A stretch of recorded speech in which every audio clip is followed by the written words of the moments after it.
看烤面包妞。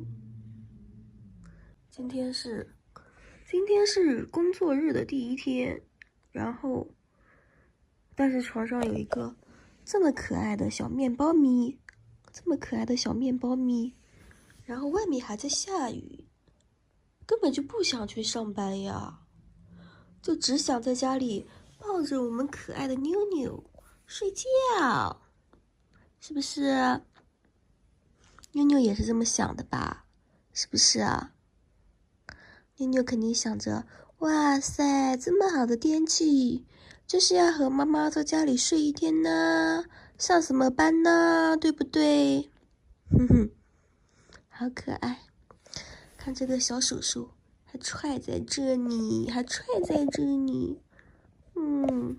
真可爱。天天一醒过来，妞宝就躺在怀里，真可爱。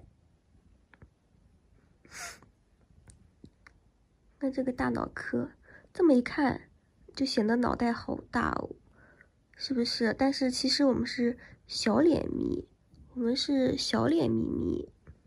哼哼，真可爱，真不想去上班。